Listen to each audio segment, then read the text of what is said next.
What is going on, Secondhand Talent family? It is Steiner here with another episode of Secondhand Talent. Thanks as always to Mark Spusta for the attire, to Tenacious Toys and Luke Chu for the desk candy, as well as this custom painted Crush the Can by Steiner, available on secondhandtalent.com.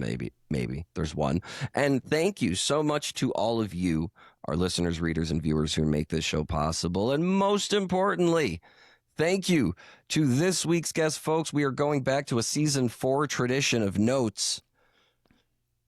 Our guest this week, ladies and gentlemen, is a Grammy-winning music producer, mixer, writer, and a YouTuber known for his wonderful channel, Freaking Out with Billy Hume. Ladies and gentlemen, it's Billy Hume. Welcome to the show, sir. Oh, thank you. Glad to be here. It's really, really, really a pleasure to have you on, and I'm pretty sure everyone will find out in a real short while why. But before we get into it, this is a unique connection for guests. We were connected through a mutual friend of ours, and I'm so curious. I ask this question at the top of every show. But these ones are always kind of special ones. When our friend approached you and said there's a podcast that you should consider being on called Secondhand Talent, what's the first thing you thought it might be about? I mean, I don't know. My channel's called Freaking Out with Billy Hume. I don't know. I don't know. I didn't really think about it, to be honest with you. I don't know. You know, people have weird names for things, and you never really know what they mean. I mean, think about the Beatles. I mean, or the Eagles. Like, who would name their band the Eagles? But we just accept it. I mean, isn't that a goofy name, the Eagles? Hey, let's have our name. How about the Bears? I mean, way to pick a band that I abhor, but I actually love the Eagles, but it is a goofy name. But it is. It's and I'm not saying there aren't a lot, but it's a lot less creative than Dinosaur Jr. You know, that's way more in the you're thinking wheelhouse. Yeah, that's like a Triceratops as a junior dinosaur, but That's actually a unique answer for that question. Still, we're keeping that tradition alive. Just that people have interesting names for things, and that's the way it is. I think that's a great way to set the stage for this interview. You know, strangely enough, as I've had my channel for 5 years, and and lately I get a lot of comments, not one single person has ever asked, why do you call it Freaking Out with Billy Hume? And maybe it's apparent from watching my videos, because I'm out, or especially my live streams, because I'm usually freaking out. But nobody's actually ever asked why, ever, in the thousands of comments I've gotten. I actually have a few guesses, and we might as well start there at the end. Why not? Fuck the notes. So I started checking out your show after our friend recommended it to me, and what it reminded me of is the energy that I had in creating this podcast, in the sense that, you started your channel right around the pandemic, right? Yeah. So what happened? There's just a ton of pent up creative energy. And even for people who are capable of working remotely in the music space, there was a period of time where there was just nothing going on, and we were all fucking freaking out. And all we wanted were people to freak out with. And that's kind of where I think the name comes from, and it's cool to be a freak about your own stuff. We all have to be our own best advocate. If I'm not freaking out about my podcast and the first one to talk about it, nobody will be. If you're not freaking out about yourself and your channel and your production and your music accomplishments, nobody will be. You may be a little different than me, but it was a time when we were literally freaking out, and it was an opportunity to kind of, as I saw it, share that with, people who were really kind of going through the same thing, especially artists who were going through the same thing. That's a good theory. Unfortunately, you're completely wrong. I figured as much. My other guess, real quick. It's funny because, well, first off, the pandemic, I wasn't freaking out, and a lot of it has to do with where I live. I live out in the country, and I live on several acres of land, and I don't really go out much anyway. I mean, last several years. I mean, if I have a band in to produce, yeah, they're here, but I get a lot of mix work. I've always spent a lot of time alone. And during the pandemic, I understand some people are living in towns and they're in apartment buildings and they can't go out and all that, but I live basically at a park. Like there's a lake back here. There's a lot of space. I'm out in the country, and it was actually for me, I kind of felt like, oh man, I get time. I can like redo the studio. And my wife started beekeeping, so I built her a bunch of beehives. I'd been cool. talking about doing a YouTube channel for a while. Actually, I was going to do a podcast originally. And then my kids have been bugging me about doing, basically, they feel like I should do a movie about my life because I've got all these crazy stories. But it's like, so then they were like, well, maybe you should do a YouTube channel. And a buddy of mine was over here. This guy named George. He's a musician. I was recording him like 30 years ago when he was in high school. And he would often just stay with us because he's got kids about the same age as my kids. So they'd come over and they'd all spend the night and they'd play, and he would cook us breakfast. He's a great cook. And in the mornings, I tend to go on these rants about things, or I'm talking about music or life, or why Muskrat Love by Captain Tennille actually is a great tune. But that was one of my rants one morning. Won't get any argument from me on that one. Yeah, it was like I'll come up with some stuff. And I was thinking, like, what should I call the channel? And he said, well, I don't know. You're just always freaking out. You should call it Freaking Out with Billy Hume, because I am kind of always freaking out. I've got a lot of energy. So he was actually one that came up with it. I was like, oh, okay, I like that, you know? And that's actually where it came from. But it was just, I guess it's just kind of how people know me, you know? Like, once you work with me and, yeah, I'm freaking out, but there's some reason behind it, and usually it has a lot to do with it. I just really care about the work that I'm doing. So if it's not exactly right, I'm going to freak out. Fair enough. I mean, my number 2 guess was way off. Then I figured you might be a big. I figured you might be a big Zappa fan, and then, but you know, as you were saying that, I had this thought where I was like, oh no. I think he's describing exactly what I tried to do, but called it a podcast. Because to me, all I wanted to do is have a place where we can share these stories before they get lost. Because, you know, I've got this big Fare Thee Well tapestry behind me. Grew up listening to the Grateful Dead, and I was always just awestruck by the Wall of Sound tour. And not a handful of people that I know can name more than, you know, a few of the people who were on the road with the Grateful Dead, setting up this massive experiment in sound 100 days out of the year for 3 years. Think of all those stories that are just lost, you know, and that was a big motivator in getting this project started. Was, you know, I have so many friends who work in this space and who have made a career out of making sure that when you show up for Doors at 7:30, you have a phenomenal fucking time every time. And we just want to have them on, give them the spotlight they deserve, give them the promotion they deserve and the boost and the credit they deserve, and encourage folks to say thank you to them at the show, you know, because it could really go a long way. Yeah. We could really, I mean, we could begin anywhere, but what I'm genuinely curious, you know, about is where did you start out musically? What were your first, you know, things that you like? What was on your like earlier playlist of music that really influenced you? Well, the reason I actually started taking music lessons was actually to avoid piano lessons.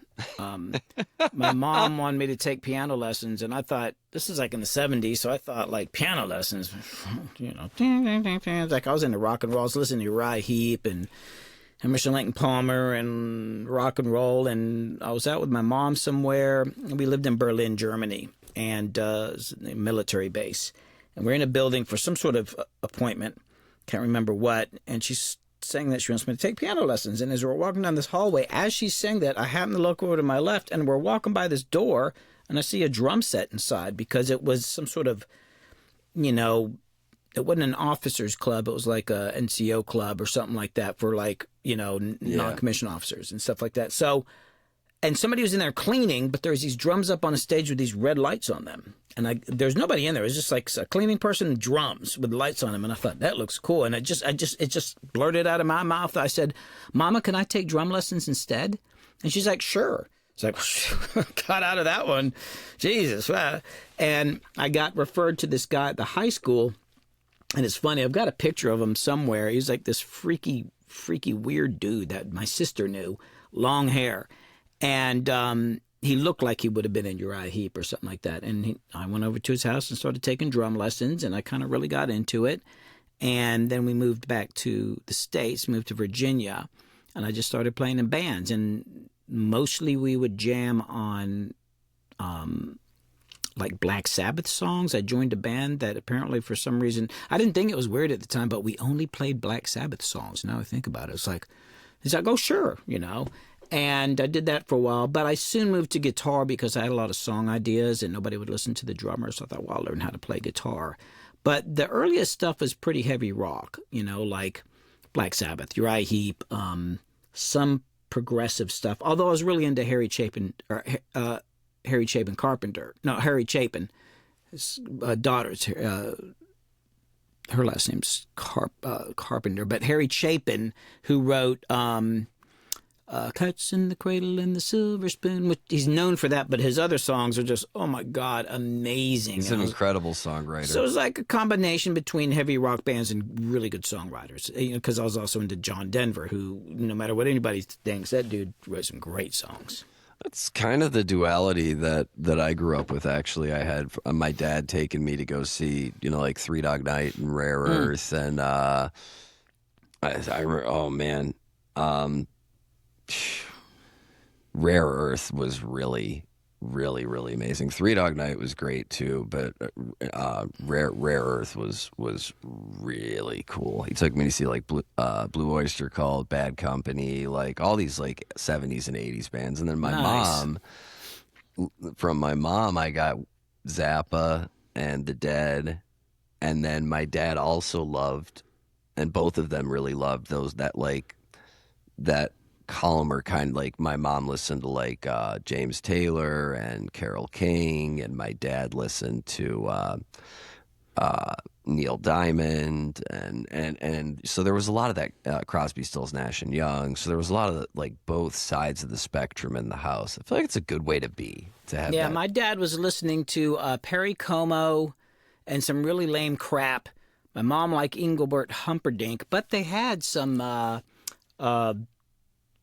Burt Bacharach albums, which actually I didn't have any albums. My brother had some albums. I couldn't afford to buy any, so I'd go and raid my parents' thing, and I hated everything except the Burt Bacharach stuff is actually pretty damn good. Always been a Burt Bacharach fan.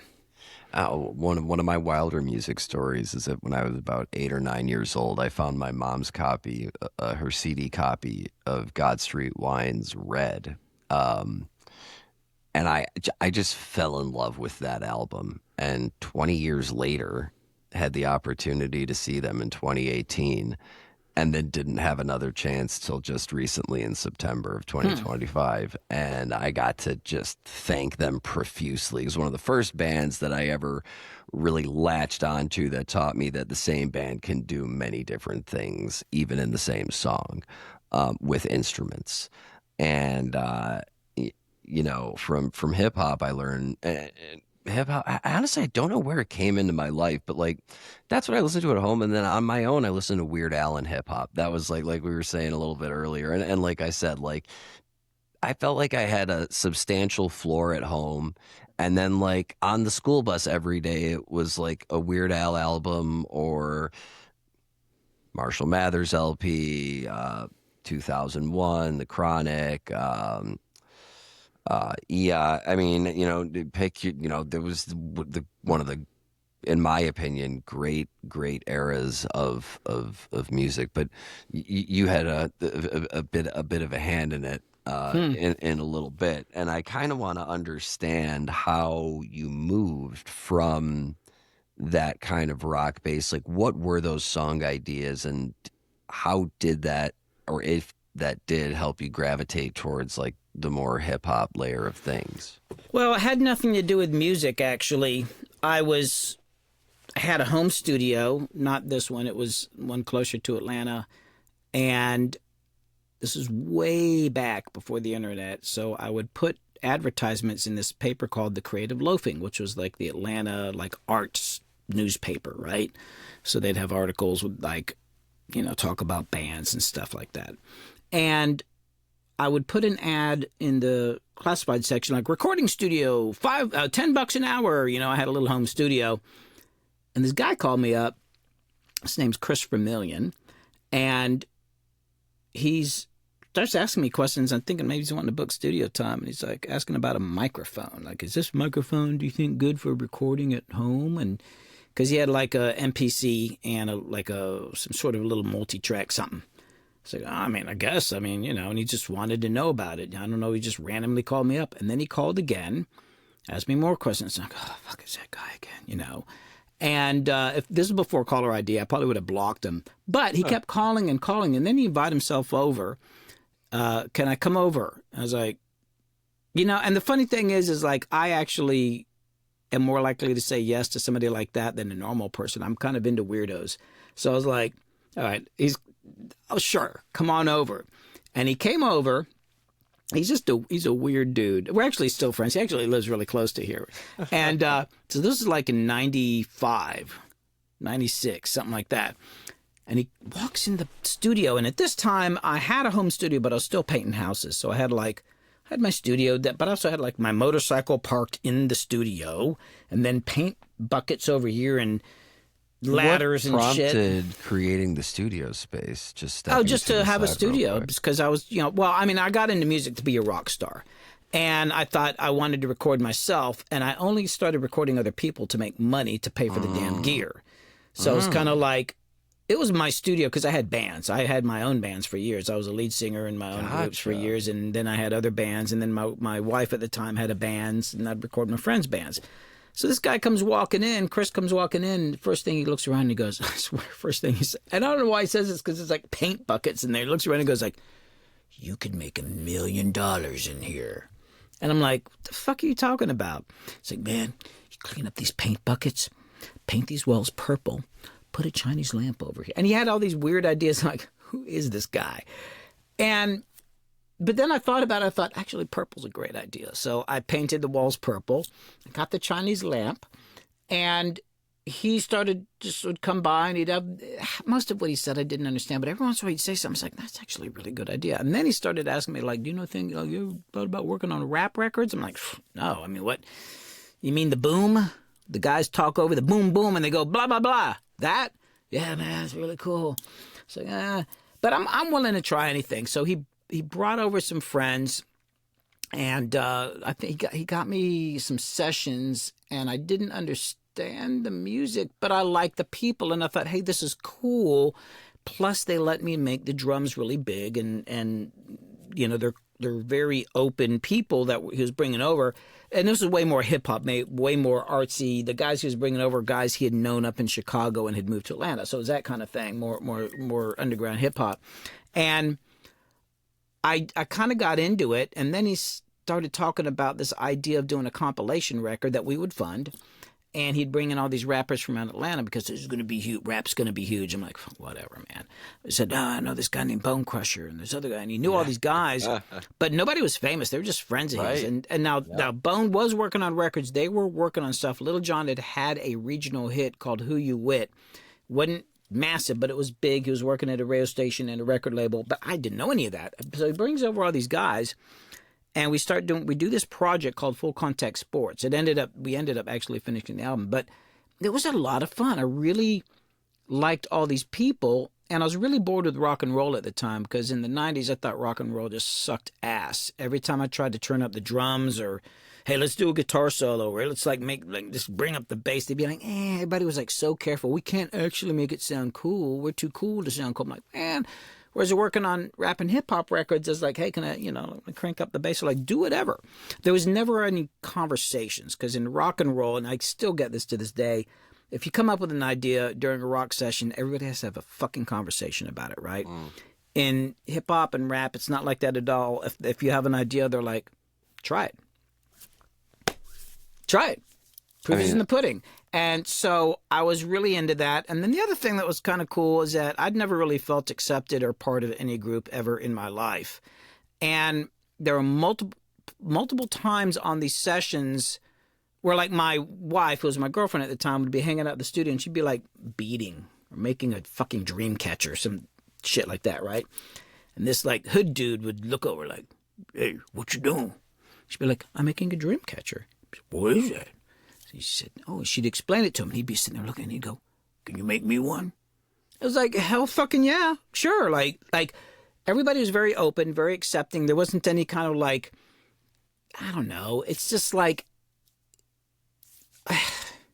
in other genres, and I'm not, I hate to be generalistic about it, but I've just found like in certain genres and all that, there is definitely a way everybody's supposed to act. And there's like, all these rules about how you're supposed to do things, and everybody's really careful. But in the rap stuff I was doing, it was like very open. Like the idea that you could have three guys sitting in the control room writing a hook, and one of them is a guy who's nobody's ever met before. He just happens to be hanging out, and they're going to listen to the hooks, and they're just going to pick the best hook. At first I was offended by this. I was like, oh, how dare you?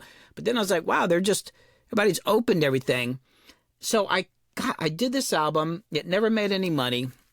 Now, when you say, just real quick, when you say crowds of people, how many people would be in the studio at any given, like max capacity at any given point in time? Like that you're bouncing ideas off of and capacity. getting feedback from. But, I don't know, 20 people in there. So, I don't know, it's like, oh, yeah. And they'd be like, I'd be in the control room, and then they'd all cram into this little lounge, and they'd be freestyling in there, which I'd never heard before. I'd heard it when I had heard it in middle school and not realized that was, I was hearing it on the playground, but not realizing that's what I was hearing. The guys would be battling, but they'd be insulting. It's like, oh, it's interesting how their insults rhyme. I didn't realize that they were actually battling. So that was like amazing. Like, wow, like this is really, really cool. And it was like, I don't know, it was just a lot of fun. And, and so we did the album, and we didn't make any money off of it, but everybody in town heard it. So I started getting booked a lot by people. And I just really remember liking Bone Crusher because he was just fun. And I think he liked me because I stood up to him. He tried to like finish a part and walk out of the control room, and I thought he could do better. And he's like, nah, that's good enough. And I went and stood in front of the doorway and told him, you can't fucking leave till you do another fucking day. And he's like looking at me. He's like twice my height. And he thought, shit, I'll go do it again. We just always had a really cool relationship. And so after the album was done, I was getting booked. And I just hit up Bone Crusher, and I said, hey, you want to work on some songs? I took him out to a Taco Bell and bought him a burrito, and we sat around and talked. And it's like, sure. So we just started working on songs, and just for the fun of it. That turned into something like, I don't know, 50 or 60 or 70 freaking songs. Just, I almost regret it. Is like, he took advantage of that. It's like, you want to work on some songs? He'd call up. I was like, what are you doing? I was like, oh, my God. And he'd show up. But I had so much fun. And then and of course, Lil Jon had come in on that album, but the Full Contact Sports album, he liked what I did. He started booking me. Other people started booking me. I was working on Lil Jon's album. I didn't realize that's what I was doing. We were just recording. I didn't know who Lil Jon was. I just knew he must be popular around town or something like that. And I had recorded on a song. It was actually a Bone Crusher song for his group Lyrical Giants, and I played mandolin on it, right? And I was like, cool. And I thought maybe they'd give it to their friends or something like that. And I remember driving around, and I heard it go by in a car. And I was like, oh, shit, he must know them. He must have given them a cassette. He's got friends everywhere. And then that same day, I go to a grocery store with my wife, and I'm standing in line.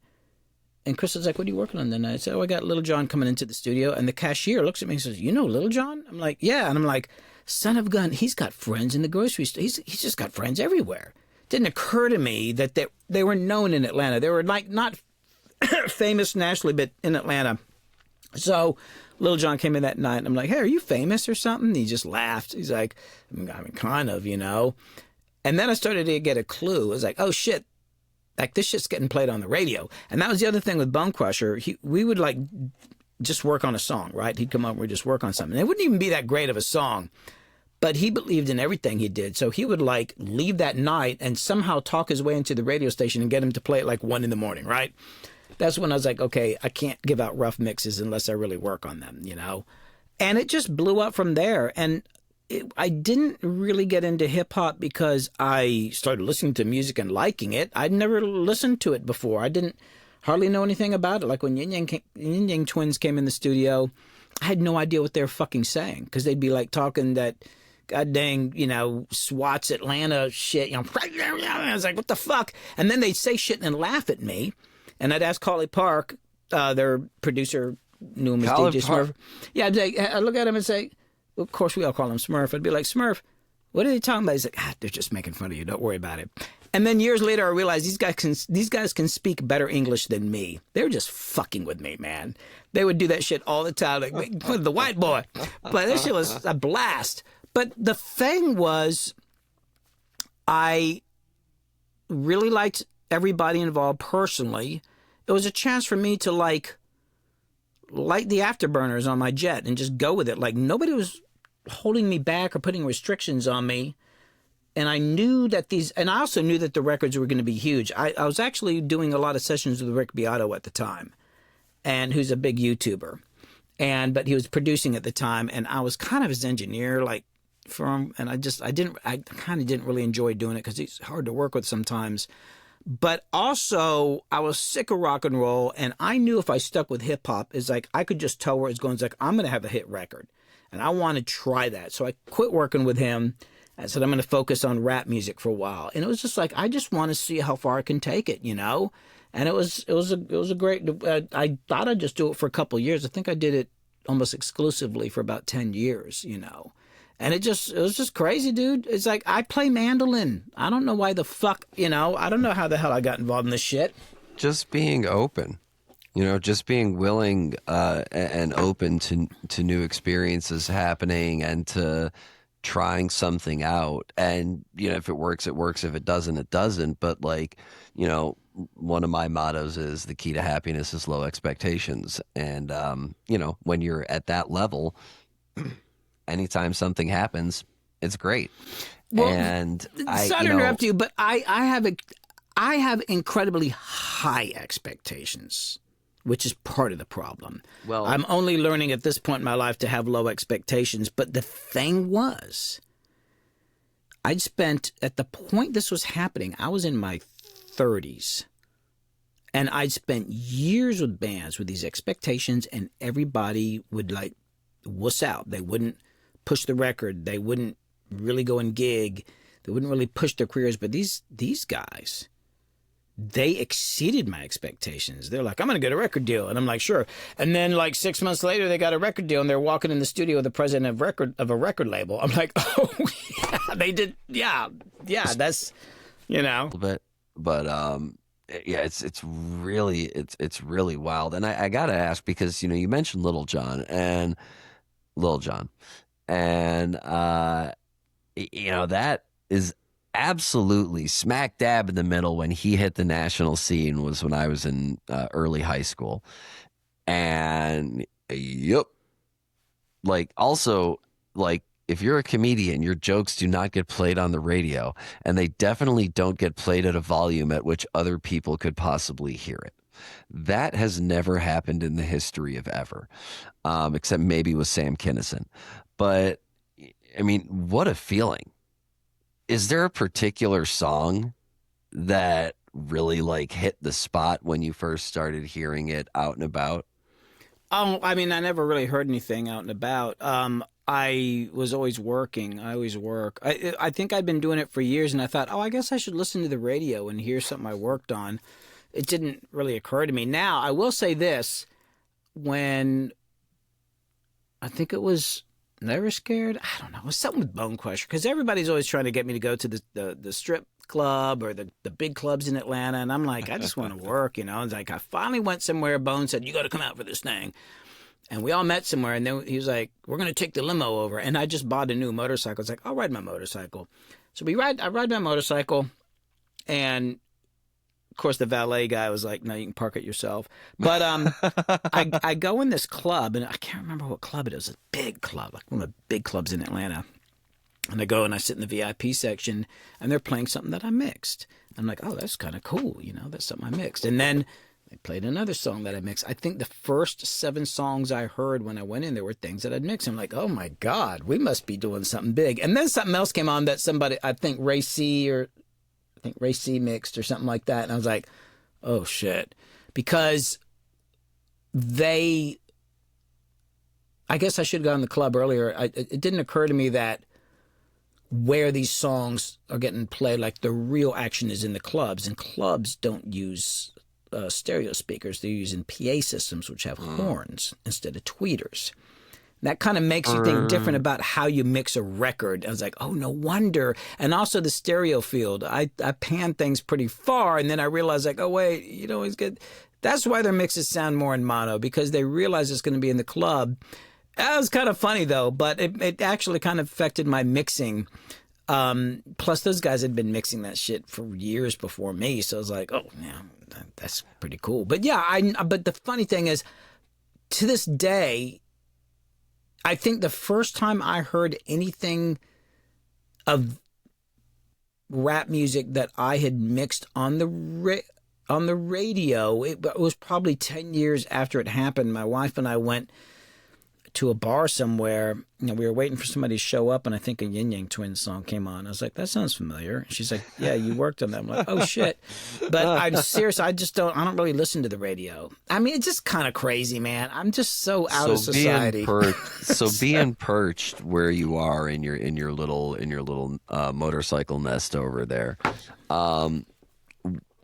were you surprised by the critical acclaim that your record started to get? I mean, what do you mean? I mean, when you say you knew they were going to be big records and when you heard them playing around, but when we start talking about like higher quote unquote critical reception, like Grammy level and whatnot, is there a certain thing that happened? I've never been there. I don't know. Like, is there like a pat on the back moment, or is it kind of just like another step in the journey? I mean, from my clients, yes. And from the industry,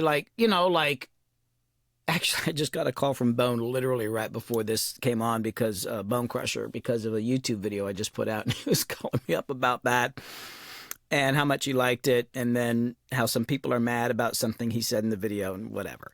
So yeah, my clients will call me up. The weird thing is I've had a lot of hit records. I've got plaques. There's plaques I should have that I don't have because I just didn't bother calling up to have them send it to me. I just would forget. I don't really give a shit. But what's funny is that I won a Grammy.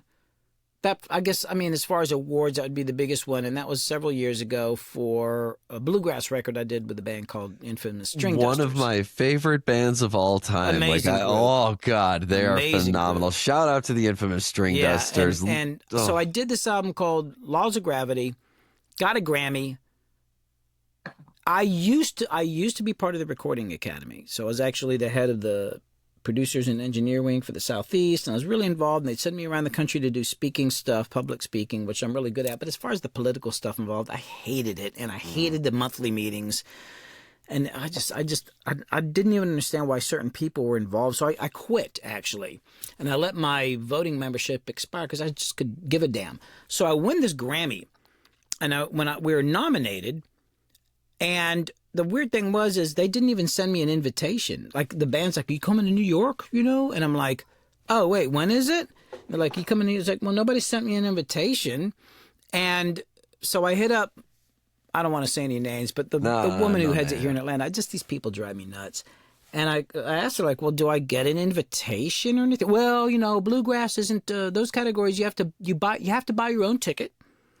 And blah, blah, blah, blah. I'm like, for whatever. Bluegrass, you have to buy your own ticket. Yeah, fuck Excuse me. So I was really busy at the time. And the other thing was like, I was thinking, like, my wife was like, should we go? Should we go? I was like, I don't know, man, because I'm going to have to dress up. And then I got to walk around for 2 days like, how you doing? And my mouth's going to be like this. I'm like, oh, fuck. I hate that shit. So I kind of forgot about it.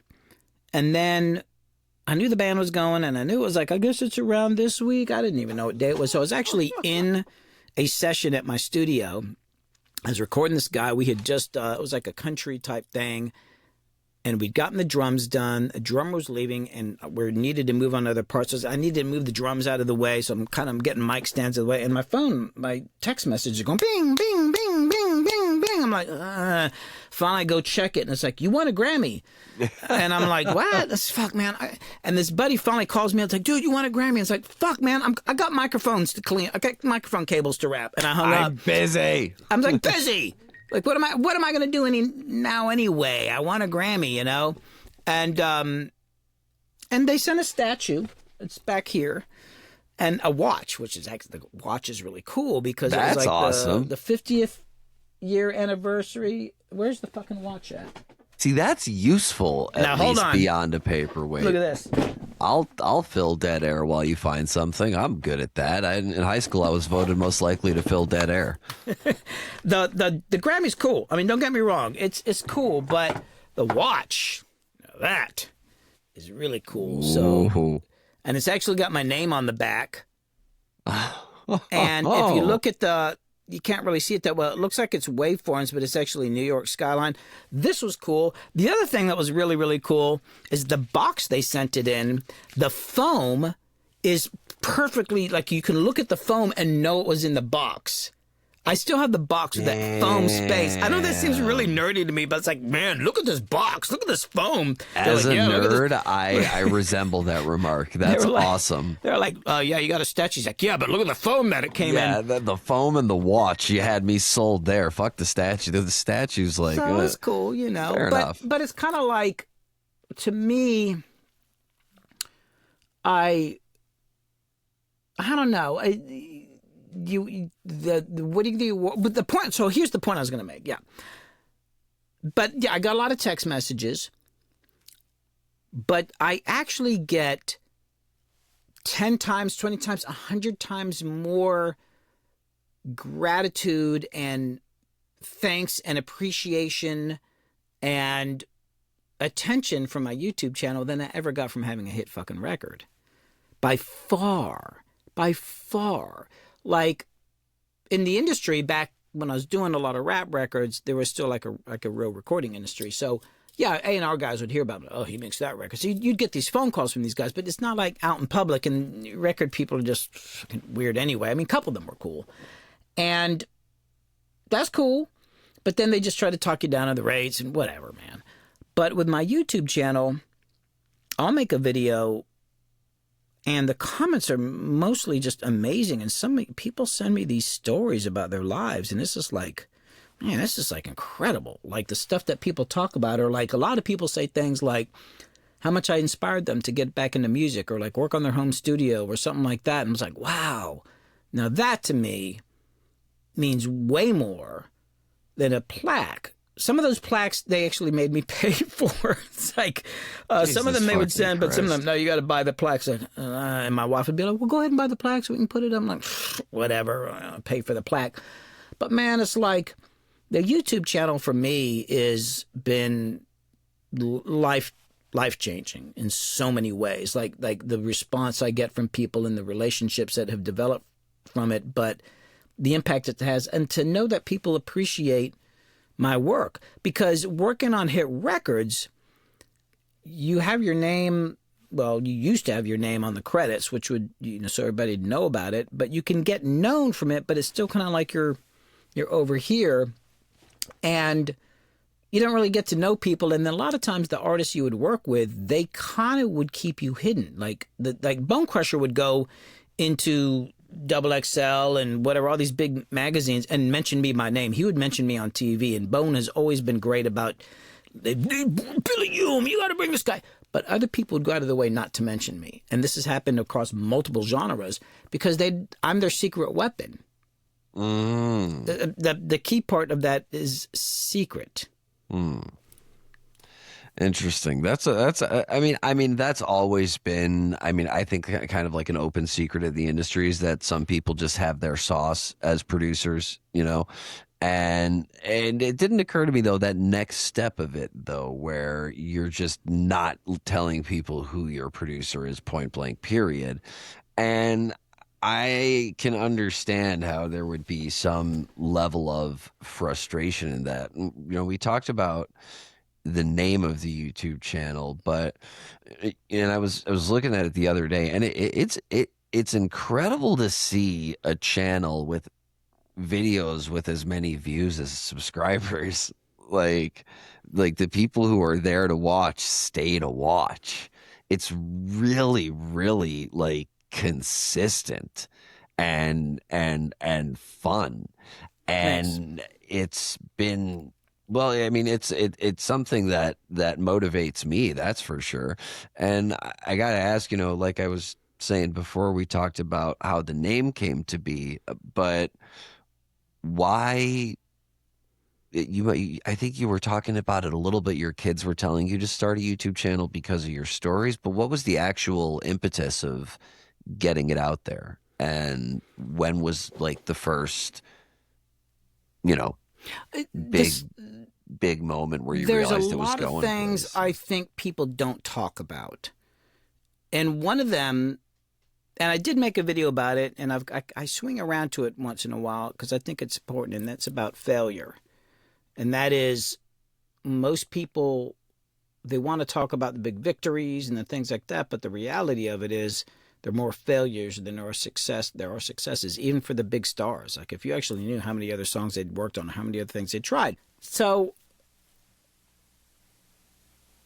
a lot of guys, I think a lot of people thought I was going to go on and make videos about how to mix, and I do have some stuff like that, how to record a acoustic guitar and all that. But I'm just more interested in talking about the things that are not music. I was actually thinking about calling the channel Besides the Music, which is like a really boring name, because I think that there's things about creating music and being a creative person that need to be talked about that have nothing to do with like how to write a song or how to play your guitar better. A lot of it's very psychological. The thing that's fascinated me are the people who succeed and the people who don't.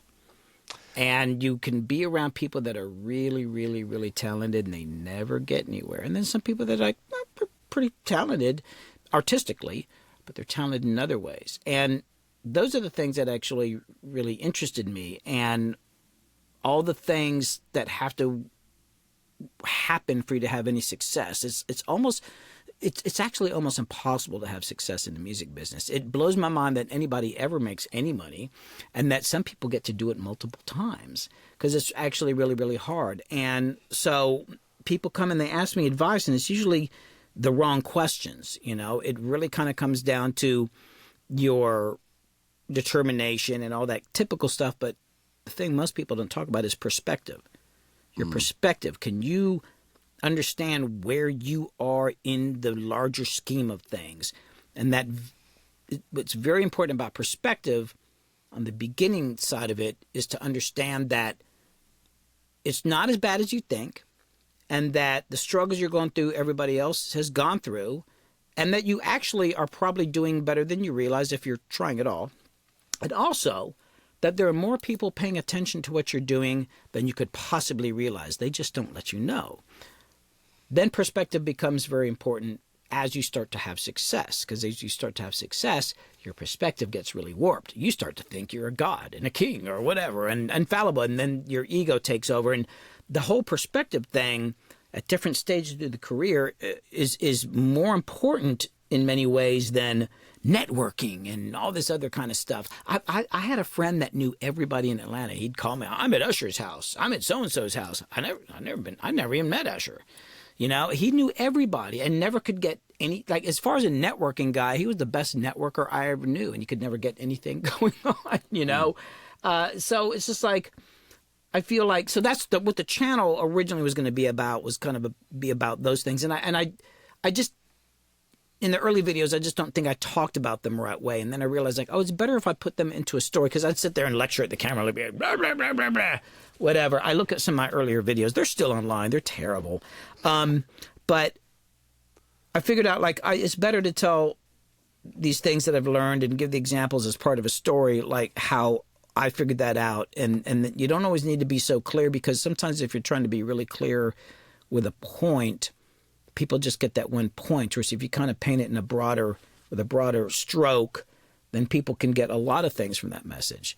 And the other thing was, I kind of, besides wanting to teach people these things, I like performing. I got into music to have my own bands. I love being on stage. I absolutely love performing. And I think people have been telling me for a while, like, oh, you should start a YouTube channel, or you should do a podcast or something. And I thought about it. But one of the things, besides people prompting me, and this is kind of getting back to what you're saying, I was always telling the artists that I work with, because it's not just people hiring me to mix. I mean, I'm developing artists, or people are paying me to develop their music and all that. And I would say, oh, you should like do this, you should do that, or you get on Instagram, or like I'd have all these strategies based on what I'd been researching and studying. And some of them would kind of do it, but then some wouldn't. And I kind of got frustrated with it. I feel like I was just like shouting down a damn bottomless well. Like I'm just wasting my time with some of these people. Like, yeah, you get paid, but if they don't go out and have success, it's just whatever. It's just money you got and it's gone. You need people to be successful so you can say, I had the successful record, and then you get more work. So part of my frustration was that. And then at a certain point, I realized in the studio, like if I'm hanging out with Bone Crusher, I can't. It's hard for me to get a word in sometimes. Although he'll let me talk. But when you're hanging out with a star, they're like, oh, they got their own stories, you know. So I'm like battling to get my stories out, right? During the sessions when we're all talking. But there was a certain point where I realized with most of my clients, like, God dang, I'm more interesting than most of my clients. I have better stories. I'm more dynamic. So I'm going to perform. I'm going to start making videos so I have a way to perform. But also, I'm going to do all the things that I told the artist to do. I'm an old man, but I'm going to do what they did. And there was a couple of artists I was working with at the time. We had like 5,000 Instagram followers. And it's like, I just started doing what I told them to do. And within like a few months, I had something like 30,000 followers on Instagram. And to be a jerk about it, I went and showed them, see? And they just got mad at me. It's like, but you're the one who's young. I got kids and a wife. I can't hop in a car and go tour and hardly make any money. I got family to take care of. You could. You have no responsibility. And here I'm an old man with gray hair. And I'm doing better than you are, you know? So it's kind of like to be honest with you, I was kind of out of frustration. I was just like, I want to perform. And all the people that I'm talking about, these artists, they're all way more talented than me. They're all better singers and better players and all that, although I think I'm a better performer. But some of them just quit. Some of them are just kind of still haggling around or whatever. And I was like, man, I just want to move on. I want to perform. And hopefully, if the YouTube channel blows up enough, and I'm working on my album now, I can get out and do some shows with my own music. I've been actually gigging with one of my clients who's an old friend. He has a band called the Tokyo Teens. It's very 80s-like music, and started playing guitar with him. And two of my kids are actually in the band. So we'll go out and gig. We don't gig much, but it's like 80s stuff. We'll go out once in a while. It's like, hey, I'm on stage with my kids playing music, which is kind of crazy because they're not actually musicians. They just want to dress up and get on stage. So I taught them how to play what they played, just enough to get through the songs so we can all stand on stage and jump around. But, you know, it's kind of like, man, I just want to move forward with stuff, you know? It's like, I'm very excited about YouTube and social media. There's a lot of screwed up things with social media. It's like, there's like a lot of really bad things about it. But on the other hand, my God, like, this is an old man thing. When I was young, I'd walk 10 miles through the snow. Look, uphill both ways. Man, when I had bands, actually with my buddy who's got the Tokyo Teens now, his group, he was in one of my bands back in the 80s and into the 90s. If I had a gig in Birmingham, Alabama, which is 3 hours from where I live, for us to promote that, we'd have to drive to Birmingham, Alabama with a staple gun and staple up posters. That's all we could do. What else was there? We didn't have money to do radio campaigns, and you couldn't. The only way you could get your music heard is maybe you could get it played on a college station.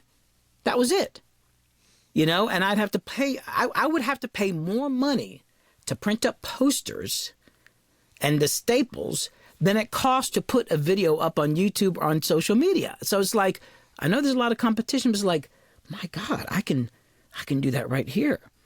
And the ability to get out there, like, yeah, there's a lot of competition, but if you're really good and you just focus on your delivery and you're consistent enough, you can make something happen. Man, I've seen people on Instagram that was like had 5,000 followers, and then 2 years later they got 300,000, and they're doing national tours. And I watched them do this, and I'm like, that's amazing. That's amazing to me. So to me, it's exciting. It's like, damn, I wish I'd been around when I'm younger. Well, I'm old, but I'm going to do it anyway. So to me, it's like, this is an opportunity. I was always trying to make my own records with my own bands, and we'd put out cassettes and all that. And I got some college radio station airplay on WRIS here in Atlanta, which at the time was one of the main college radio stations in the United States.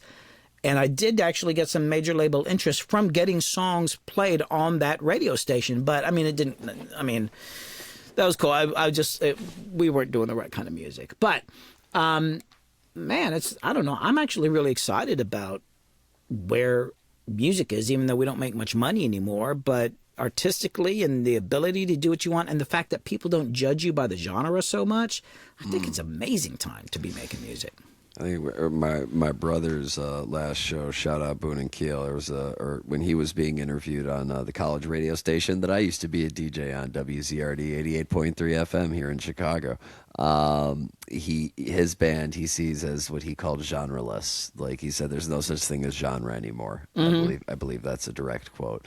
Well, I was thinking about what you were saying as you were saying it, and at one point, if you're just listening and not watching on YouTube, there was one point where I was kind of blankly staring into the camera, and it's not because I wasn't hearing things properly. It's because I just saw lists of names go in front of my eyes, up with success and whatnot in music and why, and keeping the intrusive thoughts in, which is what we do, which is why Secondhand Talent's still around. But when I was a teacher, one of my favorite lessons to teach my students was about perspective. I was part of a generation that was raised in thinking that the perspective that we have on life, it takes a paradigm shift to change that. Like it takes a significant change in the circumstances of your life to change your perspective, and that perspective itself is some sort of obstinate thing that is either the rock or the hard place. And what I've learned as I have grown older is that perspective is more like a diamond, in that all you need to do is either turn it or move yourself a little over to the side, and you see things in a whole new light. And that power lies within us, not within the diamond. So even if the diamond doesn't turn, we can move, and Yeah. we're still changing the way we see things. So I really, really, really resonate with a lot of what you had to say there. Cool. I'm glad it made sense. Me too. You somehow it almost feels like you've done this before, because it you kind of really went through my list of notes in a great order, and you very artfully went around, or I think I did a good job of avoiding the question asking for the bad answer. Do you know about the bad answer? No. So Maor Applebaum, one of the great record masterers that's around right now, friend of the show. He was on in season 3, and he'll be on again this season. I remember in our first interview, I really, because he's worked with Yes and Meatloaf and Ingwe and I was like, "What's your favorite record to produce? What's your and net." Every time I would ask him, he would successfully, mind you, divert the conversation. And in our second interview, I said to him, I think about like halfway through, I was like, "Okay, Moore, I've tried enough. You'll never tell me who's your favorite." He goes, "Look, it's the bad answer, right? It's not about who's the best and who's the worst. It's that you have to love what you do. And if you love what you do, it's all great. And that's a bad answer, but it's the right one. It's an honest one. Mm-hmm. And I agree with him. And I think I tried to do a good job of avoiding those sorts of questions. However, rather than asking about who you see coming up in the game, right? I'm more curious to get your take on, you know, technology is rapidly advancing. Where do you see the future of folks like yourselves in production with AI and those other tools coming out? Well, I don't think that looks so good. I feel like AI is going to be able to mix songs, and obviously people can produce songs and all that. And this, I don't like the whole AI thing because it's basically theft because they're sampling, basically sampling people's stuff and churning it up and all that. But ain't anything I can do about it. I look at it like it's, you know, the labels and the industries out there, they're going to embrace this because then they don't have to deal with pesky artists and pay them and pay royalties. They'll just keep all the money. So there's going to be more competition out there. And they're getting pretty good at making fake people. But my thing is like, I kind of look at it as a new genre that has appeared in a way. Like, oh, now there's this new genre over here.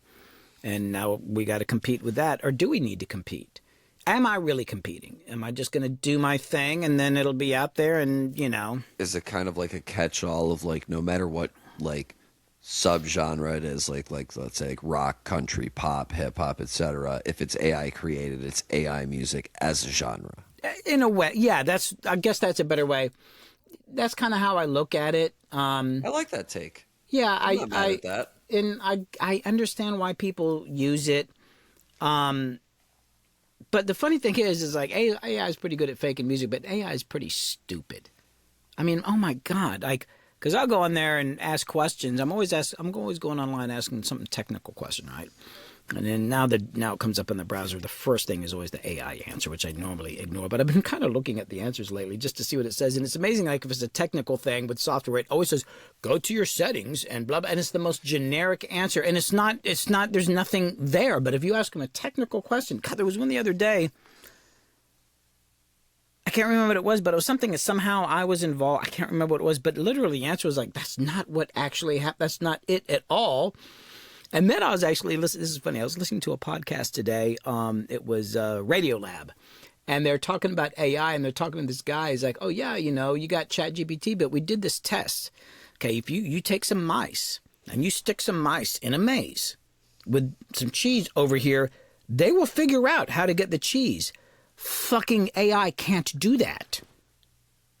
In some cases, a freaking mouse is smarter than AI because it's based on. It's good at mathematical stuff, computational stuff. The whole Chat GPT thing, the text thing, it's just coming up with the most likely answer based on a bunch of stuff. If you I'll go tell on, you why. I'll tell you why. Because what AI lacks is context. Yeah. And that's the one thing that no matter how advanced you make this system, lived experience cannot be faked.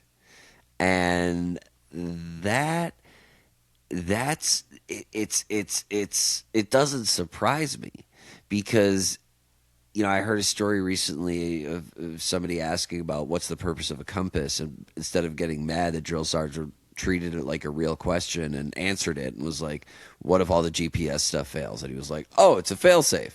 It's like, yeah. And he's like, okay, great. And he like beat half his class. I have another guy who's going to be on this season, thankfully, Ethan Spencer. He's 20 years old and he is. I just got to show you. I actually have two compasses within arm's reach. I just had it's like I have two compasses. Anyway. Fabulous. No, but Ethan Spencer, who's going to be on this season as well. He's a taper, right? Always thank a taper. If you're at a concert and you see someone taping it, thank the taper. Thank a taper. Always thank a taper. He's a taper. He's 20 years old. God bless him. He's been filming and recording concerts for over a year now. And I am so excited to see a new generation of people taking live music seriously, because that to me is what brings back folks like you, is really bringing the humanity back Yeah. into it, I, bringing the context to the art that we're putting out. I noticed that years ago that as the internet rose and people are like more online all the time, a lot of people want to go out and experience music because we're all so disconnected. Like my kids, all my kids, I got 3 kids, and they're like, I tell them these stories about my brother and I, all the crazy stuff we did, and they all would like to do that, but nobody will go outside. Like they're dying to go do something. It's God, that actually it's funny. I can't get them to do the damn dishes and do their damn chores, but when it comes to band rehearsal, they'll show up and packing up the gear, and they'll get to the gig and like like we need to load up the van, or we're done playing, we got to get the gear in the van, and they're on top of that. I can't. Then it occurred to me, it's like, oh, you know what? Because it's a live, an adventure, going out and doing stuff. The last gig we did was like a couple weeks ago, and there's this homeless guy that hangs out in the alley behind the club, and the owner had told me, like, oh, that guy is like, he thinks he runs the alley, you can just ignore him. But he was really cool, and he tried to make it sound like I had to pay to park back there, and the owner's like, you can just ignore him. But he was actually so helpful. I gave him like $10, right? And then one of my kids made friends with him. Like they ended up hanging out, like talking about, his tent and all this other stuff and music and all that. And they're just, I think people are dying for real connection with people. And it's like, my kids actually do spend a lot of time out. They got all these friends that are all over the world, and they talk all the time, but they're not together as people. And I think like everybody's missing that. And to, come back to the AI thing, I got my own stories, and I don't know, the way it's not the same thing, because it's definitely a bigger threat. There's a lot of stuff with AI that just disgusts me, and these data centers and all this kind of, like, nobody really asked for this shit. But I do remember when the music business was crashing, like the way things worked. I was making stupid amounts of money, and there was a system, and as it was going down, God, I remember like people coming in the studio, because I never really paid much attention, but they said, oh, Epic just laid off 30 people yesterday. And then next week it'd be like, Sony laid off 50 people. But it kept going, it kept going, it kept going.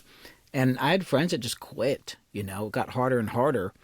And one of my friends who worked on some big records, and he was like ahead of me as far as like rock stuff. I mean, I learned stuff from him, and he ended up becoming an electrician. I mean, maybe that was a smarter thing to do, but I was like, well, I mean, what else am I going to, this is what I want to do, So I just stuck with it, and it's like, I don't make near the money I made before back in those days, but this is what I wanted to do, and I'm going to stick it out, I'm going to figure something out.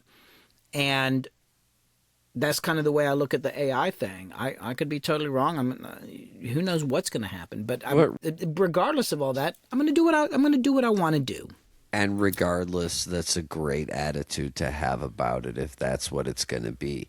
Folks, we are running out. We could go on and on and on, but I always love to say that the first time we have a guest on is just setting the stage for the next time we have them on.